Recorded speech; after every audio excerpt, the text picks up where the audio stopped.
New Orleans smelled like cigarettes, spilled beer, and desperation. It was loud and overwhelming. I should have been having the time of my life. Super Bowl weekend in New Orleans? Any other guy in my position would have killed for this. Rooftop parties, VIP lounges. But I wasn't any other guy. I was Cody, former high school golden boy, Texas football royalty, and now, nothing. The guys I came with were already deep in their nostalgia, reliving plays from games that didn't matter anymore, hyping each other up like we hadn't all peaked at 18. I laughed along when I was supposed to, nursed a drink I didn't want, and tried not to think about the fact that this wasn't fun. This was pretending. I peeled off after midnight, needing space, needing air. The strip stretched endlessly ahead of me, pulsing and chaotic. But then I saw something, someone, that cut through the noise like a blade. Riley. It hit me like a blindside tackle. He looked different, not just older, sharper. His dark hair was longer on top, messily tousled like he hadn't bothered to fix it, but somehow landed on perfect anyway. He wasn't the lanky kid from high school anymore either. He had filled out, lean but strong the way someone does when they work with their hands, with their whole body. And his eyes. God. They still had that intensity, the thing that made me nervous back then. Like he saw me in a way no one else did. For a second I thought he wouldn't recognize me. That maybe I could keep walking, pretend I didn't just feel my stomach flip inside out. After all, we were a long, long way from Donna, Texas. But then his gaze landed on me, sharp and knowing. Well, Riley said, smirking. If it isn't Cody Brooks. Hearing him say my name knocked the wind out of me worse than any hit I'd ever taken. Hey, Riley, I said, keeping it casual, like my pulse wasn't hammering. His smirk deepened. Didn't expect to see you here. Yeah, well, Super Bowl, you know. Smooth. Real smooth. Riley just chuckled, tilting his head like he was debating something. Then he gestured toward the building behind him. Not a casino, not a club, something else. The entrance was discreet, tucked between towering hotels, a dark wooden door with no signage, only a brass handle that gleamed in the streetlight. I work here now, he said. Underground supper club, invitation only. I raised an eyebrow. You're a chef? Culinary student. He tapped his temple. But I've been learning more here than I ever did in school. There was something in the way he said it, something unreadable, almost cautious. Before I could ask what he meant, he smiled. That smile, the one I remembered too well, the one that had almost ruined me senior year. You should come inside, Riley said. We're still serving. His voice dipped slightly, enough that the hairs on the back of my neck rose. I should have said no. But instead I asked, I thought you said this was invitation only. He smiled. Yeah, well, you know a guy. I smiled back and said, what's on the menu? Riley's smirk widened. He stepped back toward the door, resting his fingers on the handle. Something you won't forget. Then he disappeared inside, leaving me standing under the neon glow, heart pounding, knowing damn well I was going to follow. The supper club was hidden away, far from the strip's glaring neon and drunken crowds. The entrance alone felt like stepping out of time, an unmarked door down a quiet alley, the kind you'd walk past 100 times without noticing. But tonight, it noticed me. Inside, the air was heavy, perfumed with spices I couldn't place, something rich and dark curling at the edges of my senses. The lighting was low, the glow of candlelit sconces casting long shadows against the deep mahogany walls. It felt old, like it had always been here, even if I couldn't remember ever hearing about it. And the people. They were off, too poised, too perfect, their skin too smooth, their smiles just a fraction too still. They spoke in hushed tones, their voices slipping through the air like silk, their laughter soft, but never quite reaching their eyes. A woman in a crimson dress turned to glance at me, her gaze sharp as the edge of a knife. And for a second I swore her pupils flickered, elongating into something inhuman before snapping back. I swallowed hard. What the hell had Riley dragged me into? A hand brushed my arm. Cody! I turned, and there he was, Riley, looking impossibly calm in the midst of all this. He wasn't dressed like the others, no fine suits or shimmering gowns, just black slacks and a crisp white shirt rolled at the sleeves, the faintest trace of flour dusting his forearm. His presence grounded me, even as my instincts screamed that I shouldn't be here. "Come on," he murmured, leading me through the dining room. "I saved you a seat." The table was set with polished silver and dark porcelain, the kind of setting you'd expect in some exclusive Michelin-starred restaurant. Riley placed a plate in front of me, the dish covered by a gleaming dome. "This one's for you," he said, his voice unreadable. I hesitated. "Riley, what is this place?" He exhaled sharply, eyes darting to the other diners before lowering his voice. "Just eat, Cody." Something about the way he said it made my skin prickle, but I lifted the lid anyway. The dish looked simple, nothing exotic, nothing strange. A cut of meat perfectly seared, resting in a pool of deep, glossy sauce. Steam curled upward, carrying a scent that made my mouth water. I took a bite, and everything snapped into place.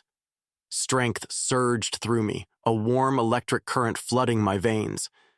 My body remembered itself, not this washed-up version of me, but who I used to be. The Cody Brooks who was unstoppable on the field, who could run faster, hit harder, take every tackle without flinching. My pulse pounded with new life. I was back. I could do anything. Then I looked around, really looked.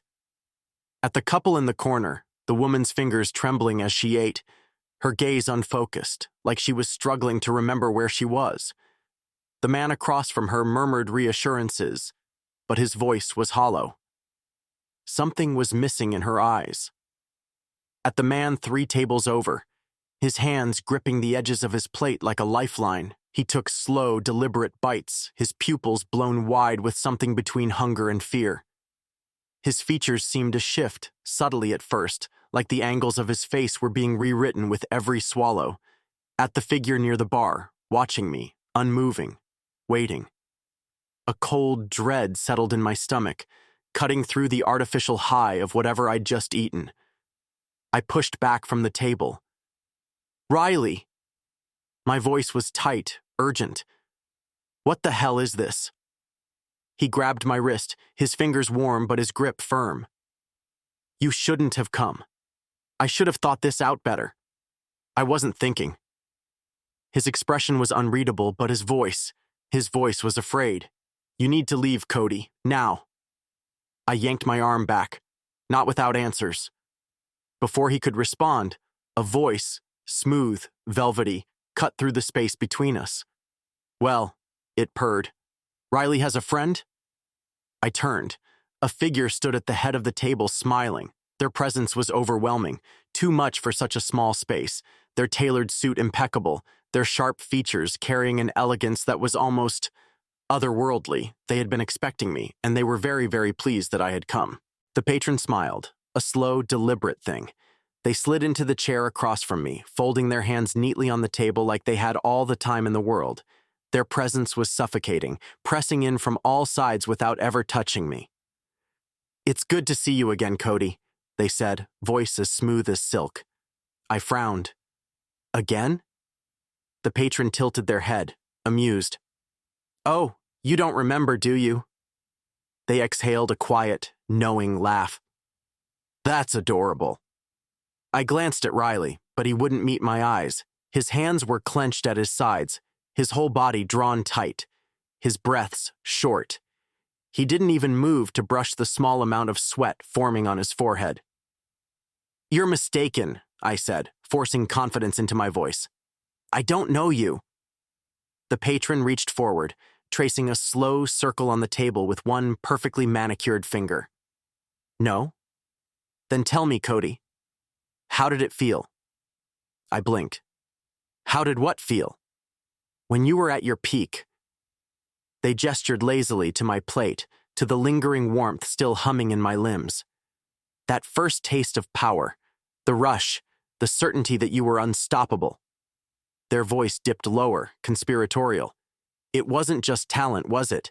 It was something more. A flicker of something surfaced, an old memory, blurred around the edges. Friday night lights, the roar of the crowd, The way my body had moved, effortless, as if I'd been crafted for the game itself. How I never seemed to tire. How the ball always found its way into my hands. Number, I had worked for that. I had bled for that. Hadn't I? I swallowed hard, shaking my head. I don't remember. Oh, you do, the patron murmured. You made a deal once, Cody, whether you understood it or not, and now, all these years later. They spread their hands as if presenting an undeniable truth. You're back, and debts must be paid. The room felt too small, too tight. Surely there wasn't much breathable air left in the room. This is bullshit. My voice came out hoarse, unsteady. I didn't make any damn deal. The patron merely smiled. You did. A terrible silence stretched between us. Then slowly, I felt it. A pulse beneath my skin, a deep, insidious warmth unfurling in my bones.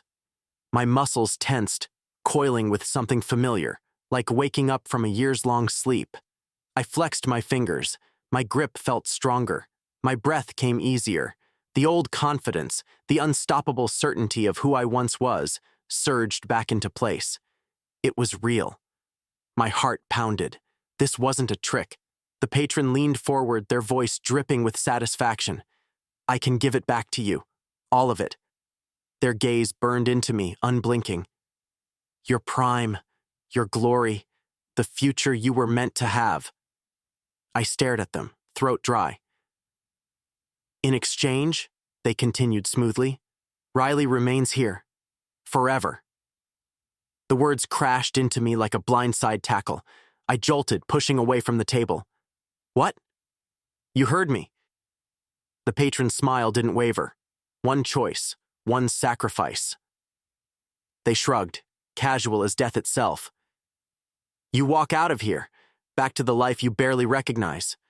Or you leave as the Cody Brooks the world never got the opportunity to adore. Their eyes gleamed. All it costs is one boy, the one who lured you into this decision in the first place. I let out a breathless, disbelieving laugh. You're joking. But Riley wasn't laughing. A small tear escaped his left eye. His hands trembled as he gripped the edge of the table. Cody, he whispered, voice barely audible. But the patron slapped his palm down on the wood, making the glass rattle. Everything inside me screamed that I should run. But I couldn't ignore the way my body felt, the way it remembered itself. For the first time in years, I wasn't just a washed-up former athlete, a ghost of a golden boy who never made it past the finish line. I was me again, and I wanted more. The supper club blurred around me, fading in and out of focus like a half-remembered dream. My breath came slow, unsteady. The warmth in my veins hadn't faded. In fact, it had grown, curling around my bones like an old friend. I saw myself as I used to be. Under the lights, sprinting down the field, the stadium roaring my name. 100,000 eyes on me, believing I was unstoppable. My body moving without hesitation, perfect, inevitable. I blinked, and the vision shattered. I was back at the table, my hands gripping the edges, my pulse hammering in my ears. I felt it, the pull, the hunger for what I lost. Cody. Riley's voice was quiet, steady. I turned to him, but I could barely focus. His face was drawn, his eyes dark with exhaustion. His fingers twitched against the tabletop, like he was resisting the urge to grab me, to shake me out of this. Was your life back then really that great? He asked. The question knocked the breath from my lungs, because the truth was, I didn't know. I remembered the games, the rush, the power, but outside of that, numb nights, staring at my ceiling, wondering why I wasn't enough. The way the world moved on without me, the second I faltered. The ache in my chest when I caught Riley looking at me in high school, that one perfect second before I forced myself to laugh it off, pretend it meant nothing. All the times I had to pretend the real parts were nothing, and the fakeness was what I was supposed to be. I swallowed hard, tearing my gaze away from him. Across the room, a waiter carried a silver tray to a table in the corner. Seated there was an old man, his skin paper-thin, his hands shaking as he reached for a goblet filled with something dark and shimmering. Opposite him sat a younger man, terrified, barely holding himself together. The patron stood behind them, watching with quiet amusement. The old man lifted the goblet to his lips, a long, slow sip. And then, he changed. His skin smoothed. The wrinkles faded. His spine straightened, strength returning to his limbs. His face melted back into something youthful, something sharp and predatory. The trembling man across from him, the one who hadn't touched his plate, was already being led away. Into the kitchen. The doors swung open. The doors swung shut. He was never coming back.